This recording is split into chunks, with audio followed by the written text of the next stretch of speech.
चलिए बढ़ते हैं आगे। जयपुर में बीती रात ओनर के गफलत में 3 बदमाशों ने ड्राइवर का किडनैप कर लिया। सेंट्रल पार्क से किडनैप किए ड्राइवर के पैर में गोली मारने के बाद 25 किलोमीटर दूर बगरू टोल के पास लहूलुहान हालत में फेंक दिया। ड्राइवर को गोली मारकर बदमाश कार लूटकर फरार हो गए। जयपुर पुलिस ने नाकाबंदी कराई लेकिन बदमाशों का कोई सुराग नहीं लगा। घायल ड्राइवर को अस्पताल में भर्ती कराया गया है।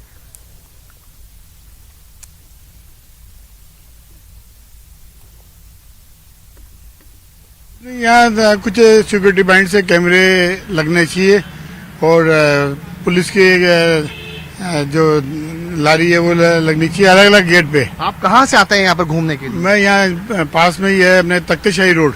कितने समय से आते हैं? मैं तो करीब जब से ये बना ना तब से ही आता हूँ करीब करीब। अभी पहले ऐसा वो आपको लगा कि इस तरह की घटना यहाँ पर होगी? नहीं, ऐसा तो लगता नहीं था। और सेंट्रल है, पूरे सेक्रेटेरिएट सारे बीचों बीच है, सारे मंत्रालय सब पास में ही है, तो संभावना। आज जब आपने इस घटना के बारे में आपको मालूम चला तो शहरवासी के नाते, चूंकि आप बरसों से यहाँ पर आ रहे हैं, क्या महसूस कर रहे हैं आज आप? नहीं, वो हमारे जैसे मित्र आते हैं, प्रमोद जी हम लोग आते हैं, तो ये बोले यहाँ थोड़ा सा सावधानी रखनी पड़ेगी अपन को भी। अनजान व्यक्ति से बातचीत नहीं करनी, जो भी अपन को अपनी सावधानी के लिए कुछ करना है वो करना ही पड़ेगा। अभी लग रहे हैं, कर रहे हैं, कोशिश हो जाएगा जल्दी। नहीं, कब से लग रहे हैं आप यहाँ पर? सुबह से लग रहे हैं, मॉर्निंग से। वो भी नवीन सिंगल भी बीजेपी के कार्यकर्ता है जिनके ड्राइवर को गोली मारी है। अच्छा। लेकिन लगातार पूरे शहर के अंदर जिस प्रकार से असामाजिक तत्वों का खुला खेल होने लगा है, तो निश्चित रूप से कानून व्यवस्था जो बनी हुई है उसको एक चुनौती तो मिली हुई है। लेकिन अकेली पुलिस इस पूरे से निपट सकती है, इसके लिए मैं पुलिस को भी दोषी नहीं मानता। हम सबको भी बहुत जागरूक होने की जरूरत है। और विशेषकर सेंट्रल पार्क तो मैं करीब पिछले 40 साल से लगातार सेंट्रल पार्क जब से नहीं था, जब से यहाँ आ रहा हूँ, और सेंट्रल पार्क में तो दिन पर दिन जिस प्रकार की घटनाएं बढ़ी है, निश्चित रूप से चिंता का विषय तो है। इसलिए प्रशासन को इसके अंदर और क्या शक्ति हो सकती है, इन सबकी ओर विशेष ध्यान देना चाहिए। और देखिए, इलाके की न्यूज 18 राजस्थान ने भी पड़ताल की। सेंट्रल पार्क की सुरक्षा का रियलिटी चेक किया। पिंक सिटी का सबसे बड़ा पार्क है सेंट्रल पार्क। शहर के बीचों बीच है, सचिवालय और विधानसभा के पास है। वहां पर किस तरह की व्यवस्थाएं हैं, देखिए। राजधानी जयपुर के सेंट्रल पार्क में कल देर रात को बदमाशों ने कार ड्राइवर का अपहरण किया और उसे गोली मारकर बगरू में फेंककर फरार हो गए। सुरक्षा का रियलिटी चेक यदि हम आपको दिखाएंगे तो आपको दिखाएंगे यहाँ पर ये गेट नंबर 3 है, जहाँ पर इस वारदात को मेन सड़क पर भरे बाजार में बेखौफ बदमाशों ने वारदात को अंजाम दिया था। और सुरक्षा की यदि बात की जाए तो आप देख सकते हैं सैकड़ों लोग जो है यहाँ पर, यानी VIP जो खास से लेकर आम लोग हैं यहाँ पर मॉर्निंग वॉक, इवनिंग वॉक करने के लिए आते हैं। कल ही इसी तरह से शास्त्री नगर के रहने वाले कारोबारी नवीन सिंगल भी यहाँ पर आए थे, जिनके ड्राइवर को यहाँ पर अपहरण किया गया। और इस घटना के बाद लोगों का क्या रिएक्शन है उनसे भी हम बातचीत करेंगे। सर, आप यहाँ पे कितने साल से आते हैं यहाँ पर? 7-8 साल से। आज ये घटना हुई थी, आपको ध्यान है? हाँ। क्या सोचते हैं उसके बारे में? सेफ्टी नहीं है यहाँ बिल्कुल। 7 साल से आप आ रहे हैं, पत्नी के साथ भी आते हैं, बच्चों के साथ भी आते होंगे। घटना के बाद में कैसा मन में? नहीं, घटना तो हुई पर सेफ्टी होनी चाहिए यहाँ। मेन गेट पे क्या एक्टिविटी हो रही है उसके अकॉर्डिंगली। घटना के बाद में कितना बदलाव लगता है आपको, यानी जब आप लगातार यहाँ पे आ रहे होंगे, अब कैसा महसूस हो रहा होगा? पहले मैं रात को भी आता था इवनिंग टाइम पे, पर अब ऐसा लगता है कि भाई रात को तो एटलीस्ट अवॉइड ही करना चाहिए। तो देखिए, ये वो लोग हैं जो कई वर्षों से यहाँ पर वॉक करने के लिए आते हैं, लेकिन उनका कहना है कि अब जो है शायद रात का जो है उनको वॉक छोड़ना पड़ेगा। एक धर्मपत्नी भी उनके साथ में, मैडम भी साथ है, उनसे भी बातचीत करेंगे, जानेंगे। मैडम, एक घटना यहाँ पर हुई थी, किडनैपिंग और फायरिंग की घटना, उसको लेके आप क्या सोचते हैं? आप थोड़ा सा ये चीज तो मेरे को पहले से भी लगती थी, क्योंकि ना मतलब आफ्टर 9:30 आप यहाँ अकेले मूव नहीं कर सकते हो। रात की बात है? रात नहीं, मैं तो दिन की भी कह रही हूँ, रात की तो है ही। तो मतलब असामाजिक तत्व यहाँ पे घूमते हैं, ऐसा शक होता है? हाँ, ऐसा पहले मैंने कभी देखा था कि 10 o'clock इन द मॉर्निंग की बता रही हूँ, तो इवनिंग का तो आप खुद सोच सकते हैं। 10 बजे की बात है, जो इंटीरियर में वॉकिंग एरिया है वहाँ पे एक मतलब मूकबधिर लड़का था, वो किसी लड़की के पीछे पड़ गया। और ये घटना पूरी मैं देख रही थी और वो इतना दौड़ी लड़की, और एटलास उस लड़के को हमने काफी थोड़ा सा मतलब बोला करा और उसको भगाया कि आज के बाद यहाँ नहीं आना। यहाँ तो मतलब ऑड टाइमिंग में तो ऐसा ही हाल। अब एक शख्स बता रहे थे, उनका कहना था कि कुछ दिनों पहले एक महिला के भी टॉप्स यहाँ पर छीने गए थे यहाँ पर। ऐसे कोई घटना पहले भी देखी? नहीं, ऐसा मैं पेपर में पढ़ती हूँ, जैसे किसी लड़की को छेड़ दिया, कुछ ऐसा कुछ एक छुटपुट होता रहता है कुछ। ये जो घटना कल हुई है यहाँ पर, फायरिंग हुई, किडनैप हुआ, उसके बाद में क्या आपके मन में आता है यहाँ पे सुरक्षा को लेकर के, या आप चूंकि लगातार यहाँ वॉक करने के लिए आती है?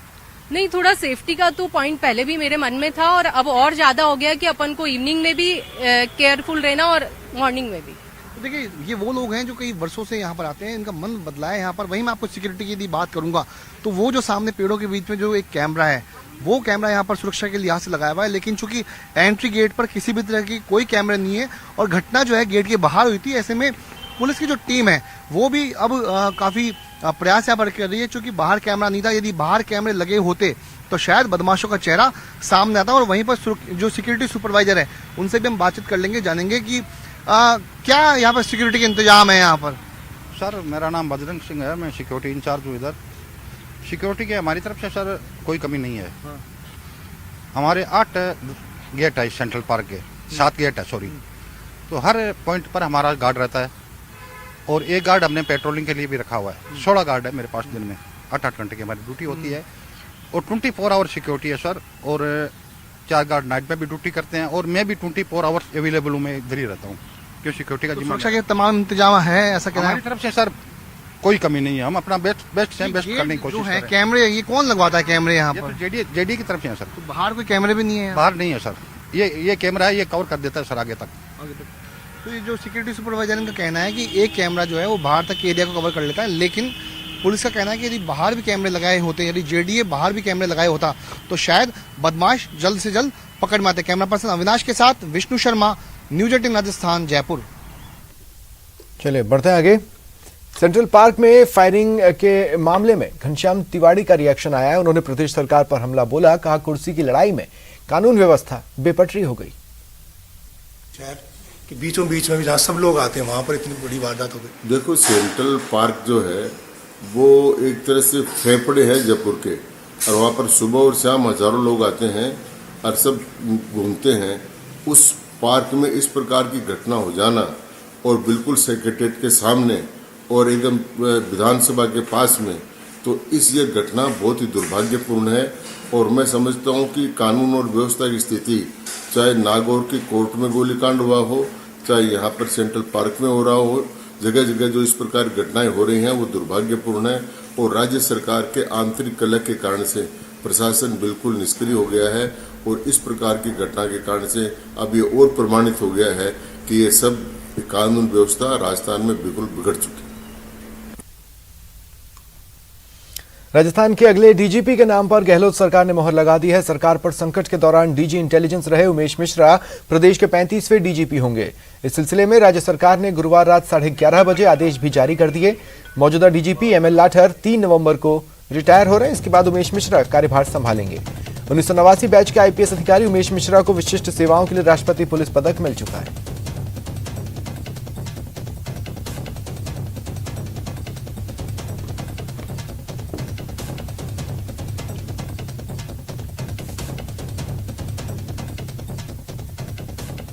राजस्थान पुलिस के नए महानिदेशक उमेश मिश्रा जी हमारे साथ मौजूद हैं, उनसे बात करेंगे। सर, बहुत बहुत शुभकामनाएं आपको नए डीजीपी बनने पर। सर, किस तरह से इस जिम्मेदारी को देखते हैं आप? मैं तो यही कहूंगा कि राज्य सरकार ने अपना विश्वास व्यक्त किया है इस पद पे मुझे नियुक्त करके, और ये बहुत ही गौरवपूर्ण पद है। और अभी तो विशेष बातें अपन ज्वाइन करने के बाद ही कर पाएंगे, लेकिन आज के दिन की शुरुआत मैंने दर्शन से किया, गोविंद देव जी के दर्शन से, और अपन डिटेल बात करेंगे 3 तारीख को। सर, बहुत अहम पद होता है डीजीपी का, और आज इसके ऊपर आपको राजस्थान सरकार ने विश्वास जताया, आपके ऊपर मोहर भी लगा दी है, और बहुत लोगों को उम्मीदें भी हैं आपसे, काफी कुछ, खास तौर पर कार्मिकों को। वो उम्मीद किस तरह से पूरी करेंगे सर? अपन सारी बातें ये 3 तारीख को करेंगे, अभी ज्वाइन करने दो, फिर शेष बातें होंगी। ठीक है। तो ये हैं डीजीपी उमेश मिश्रा जी, जिनका कहना है कि कुछ दिनों के बाद वे पदभार ग्रहण करेंगे और विस्तार से बातचीत करेंगे। विष्णु शर्मा, जयपुर। 1989 बैच के आईपीएस ऑफिसर उमेश मिश्रा के नाम पर डीजीपी की मोहर लग गई है और राज्य सरकार ने इस संबंध में कल देर रात को आदेश जारी किया, जिसमें उमेश मिश्रा को राजस्थान के नए डीजीपी, नए मुखिया का बनाया गया। और इसी खुशी में उनके बंगले के बाहर कर्मचारी जो हैं वो आतिशबाजी कर रहे हैं, काफी खुशियां जता रहे हैं। यहाँ पर मिठाई एक दूसरे को बांटी जा रही है। आप देख सकते हैं कर्मचारी जो है उमेश मिश्रा जी के बंगले के बाहर आतिशबाजी करें और अल सुबह आज की सुबह के दिन की जो शुरुआत है डीजीपी साहब ने अपनी पत्नी के साथ धर्म पत्नी के साथ गोविंद देव जी के मंदिर में दर्शन करके बिताया। हम बातचीत भी करेंगे। काफी खुश नजर आ रहे हैं अनिल जी आप। जी हाँ, बहुत अच्छी खुशखबरी हो रही है। दीपावली की बहुत अच्छी सौगात मिली है और हम उम्मीद करते हैं कि सबको अच्छा काफी काफी खुशियां मिल रही है। काफी इस तरीके जयपुर में पहली बार ऐसा धमाका। दीपावली की शुभकामनाएं। हम ये चाहते हैं कि ऐसे आप कितने साल से उमेश मिश्रा जी के यहाँ पर हैं? मैं तो एक्चुअली क्या यहाँ हूँ साहब के पास जी, तो इसलिए आसपास के कॉलोनी में काफी। देखिए आसपास के जो बंगलों पे जो कर्मचारी हैं वो भी यहाँ पर खुशियां मनाने के लिए आए हुए हैं, जो कि अपने साथी कर्मचारियों के साथ उमेश मिश्रा जी के यहाँ पर डीजीपी बनने की खुशी जता रहे हैं। एक और कर्मचारी से बातचीत करेंगे। कितने खुश हो आज? हम बहुत खुश हैं आज। देखिए आतिशबाजी जो है लगातार यहाँ पर जारी है। उसकी वजह है कि एक बेहद संजीदा और बेहद काबिल ऑफिसर को डीजीपी बनाया गया। राज्य सरकार ने मोहर लगाई है। और एक बार फिर से कर्मचारी से बात करेंगे। कितनी खुशी मिल रही है आज? बहुत खुशी है, बहुत खुशी सर। कब से हो आप यहाँ पर? सर मैं 5 साल से हूँ। देखिए 5 साल से लोग यहाँ पर हैं और अब 3 नवंबर को उमेश मिश्रा के रिटायरमेंट के बाद डीजीपी उमेश मिश्रा पदभार ग्रहण करेंगे। फिलहाल कैमरा पर्सन अविनाश के साथ विष्णु शर्मा, न्यूज 18 राजस्थान, जयपुर। और कोटा से इस वक्त की बड़ी खबर है। एमबीएस अस्पताल में जोरदार हंगामा हुआ है। मरीज के परिवार वाले और डॉक्टर आपस में भिड़ गए, एक दूसरे पर मारपीट का आरोप लगाया है। अस्पताल अधीक्षक और थाने तक शिकायत पहुंच गई है। कोटा से इस वक्त की बड़ी खबर है। एक बार फिर एमबीएस अस्पताल सुर्खियां बटोर रहा है। एक बार फिर एमबीएस अस्पताल में हंगामे की खबर सुर्खियां बटोर रही है। मरीज के परिवार वाले, तीमारदार परिजन और डॉक्टर आपस में भिड़ गए। अब देखिए दोनों ही धड़े, यानी मरीज के परिजन और डॉक्टर दोनों ही धड़े एक दूसरे पर मारपीट का आरोप लगा रहे हैं। अस्पताल अधीक्षक और थाने तक शिकायत पहुंच गई है।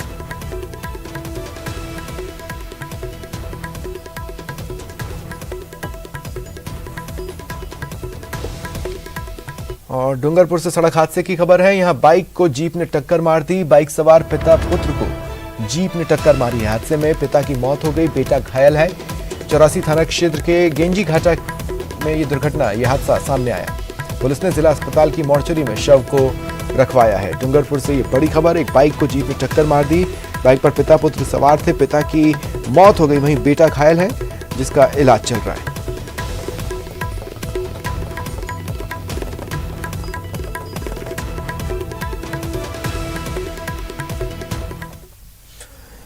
कांग्रेस के नए अध्यक्ष के पद ग्रहण के बाद लगता है राजस्थान कांग्रेस की जंग नए सिरे से शुरू हो गई है।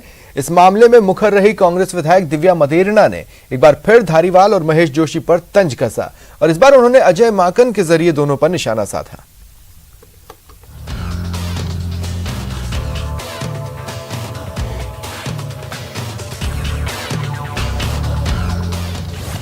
राजस्थान में जारी सियासी आतिशबाजी। माकन के बहाने दिव्या का विश्वास पात्रों पर निशाना।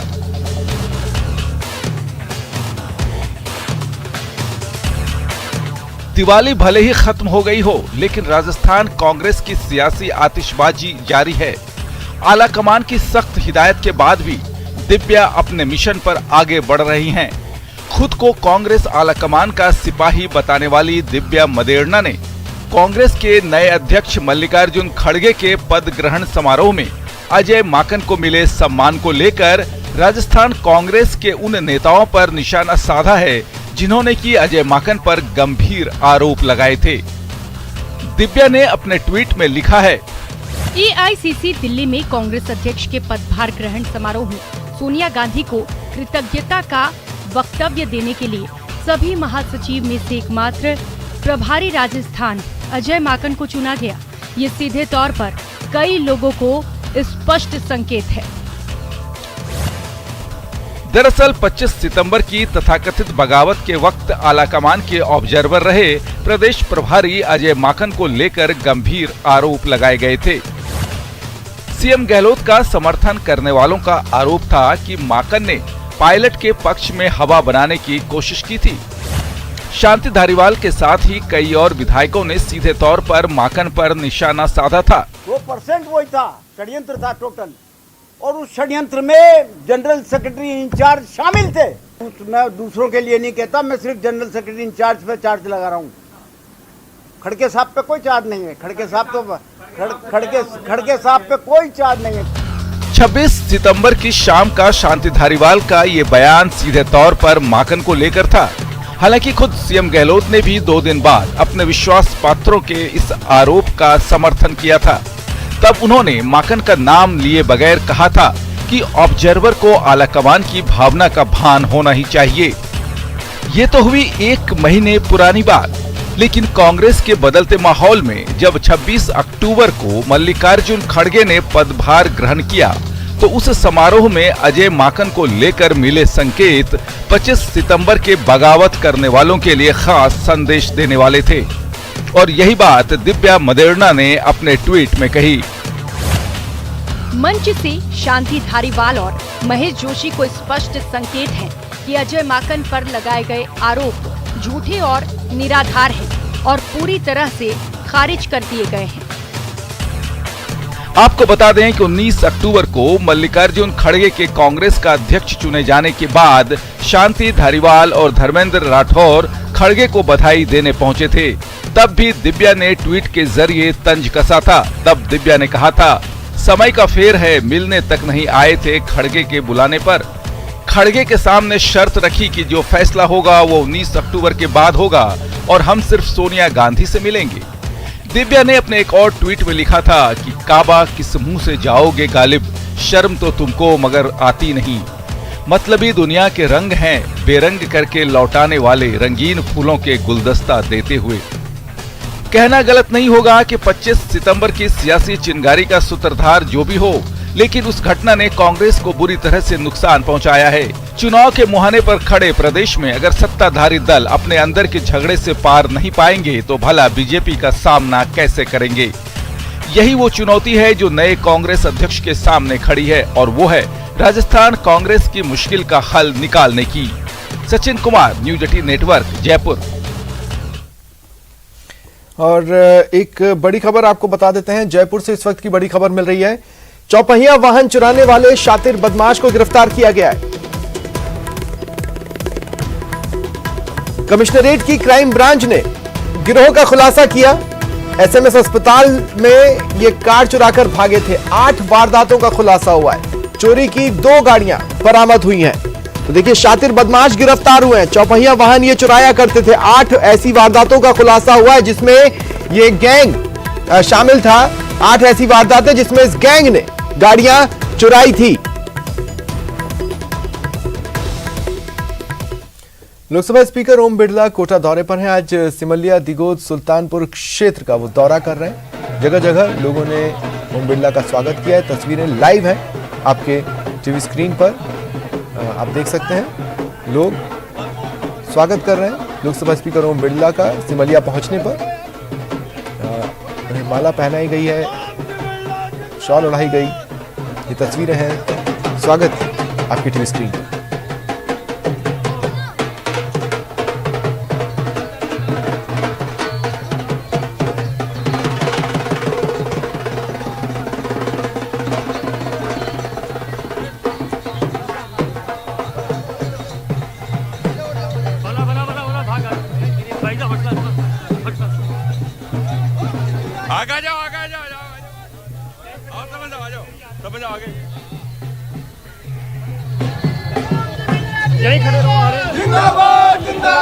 एक करके दूसरे मोको दो। दिवाली के बाद से ही लगातार पहले दिवाली का रामा श्यामा लोकसभा स्पीकर ओम बिरला ने किया। जगह जगह वो जा रहे हैं, लोगों से मिल रहे हैं। लोग भी उन्हें त्योहारों की शुभकामनाएं दे रहे हैं। लोकसभा स्पीकर ओम बिरला भी लोगों को इस त्योहारी सीजन की शुभकामनाएं दे रहे हैं। आप देखिए, बड़ी संख्या में लोग उनके स्वागत के लिए पहुंचे हैं। फूल मालाओं से उनको लाद दिया गया। इसी से आप अंदाज़ा लगा सकते हैं कि लोगों में कितना क्रेज़ है लोकसभा स्पीकर के दौरे को लेकर। जगह जगह लोग उनका स्वागत कर रहे हैं, उनके पक्ष में नारे लगा रहे हैं। ये देखिए, ये जो उनका संसदीय क्षेत्र है, वहाँ लोगों से उनका जो आत्मीय रिश्ता है वो लोकसभा स्पीकर के हर एक दौरे में साफ झलक कर सामने आता है। लोगों से जो उनका अपनापन है, जो जुड़ाव है, वो हर एक दौरे में आप तस्वीरों में देख सकते हैं। लोग पहुंचते हैं, जो बच्चे हैं या यूथ है वो उनका आशीर्वाद लेते हैं। बड़े बुजुर्गों से खुद सम्मान के साथ ओम बिरला मिलते हैं। इनमें से कई लोगों को तो वो पर्सनली भी जानते हैं, क्योंकि आपको जानकारी है ही ओम बिरला के पास उन्होंने एक ऐसा डेटा तैयार करवाया है जिसमें संसदीय क्षेत्र के लोगों के बारे में उन्हें इन्फॉर्मेशन है। वो लोगों को याद भी रखते हैं, एक बड़े लंबे गैप के बाद भी कभी मिले तो वो उन्हें पहचान जाते हैं। तो ये जो एक रिलेशन है अपने संसदीय क्षेत्र के लोगों के साथ लोकसभा स्पीकर ओम बिरला का, वो अद्वितीय है और उनके हर एक दौरे पर इस तरह की तस्वीरें सामने आती हैं और इस बात को और पुख्ता कर जाती है।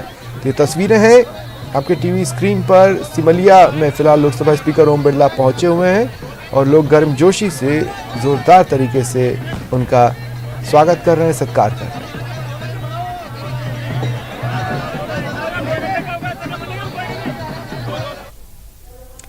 फिलहाल इतना ही, नमस्कार।